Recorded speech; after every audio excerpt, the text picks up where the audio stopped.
Between 1500 and 1867, more than 40,000 voyages set sail from Africa to the Americas, crammed with 12.5 million unwilling migrants who had been sold into slavery in exchange for European trade goods. A set of complete plans has survived for just one of these ships. The ship was the Aurore, which left La Rochelle in France on August 28, 1784, bound for the African coast.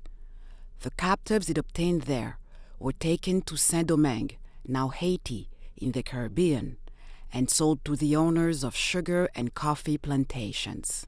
We close in just before the ship arrives on the African coast to get a clear view of the conditions that approximately 600 captives had to endure on their 2-month middle passage to the Caribbean. The Aurore was a typical 18th century slave ship. The main deck shows two key features designed to control the male slaves. First, the barricado, a 9-foot high wooden wall that divided the ship in two. This was topped with spikes and swivel guns. Second, 2 iron chains can be seen running along the upper deck. Every morning, the crew brought the shackled male captives up onto the deck from the spaces they had slept in overnight. The crew locked the main shackles into the chain to restrict movement.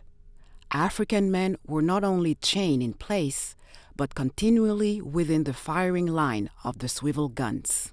African women and children were imprisoned behind the barricado, normally unshackled, where they could neither see the men nor speak to them. Fearful that the male captives might escape their chains and try to capture the ship, the majority of the crew also remained behind the barricado. We descend from the quarterdeck to the officers' quarters and galley. A cook prepared the slaves' food in this boiler. The captives' diet consisted mainly of a starch such as rice, beans, or flour. Enslaved people were forced to eat this monotonous diet twice a day. They drank just 2 pints of water daily, leading to constant and often deadly dehydration. As the sun began to set, the crew, armed with whips and guns, forced the slaves below deck. The space below was divided by wooden walls to keep the men and women separated.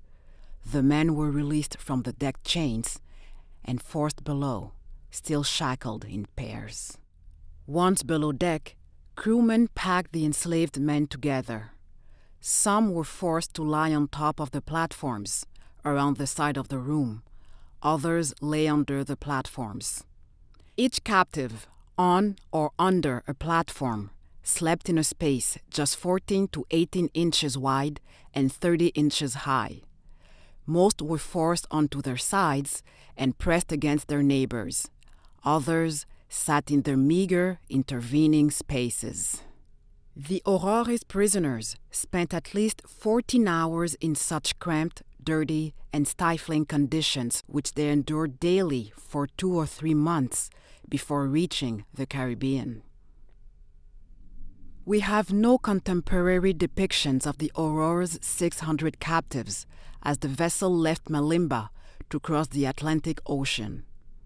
We do, however, have an image of a crammed lower slave deck painted on a voyage of a smaller slaver, the Marie Séraphique, from just a few years earlier. This comes into view in an overlay as the camera zooms out. The overlay shows only 340 captives, while the Aurore carried almost twice this number.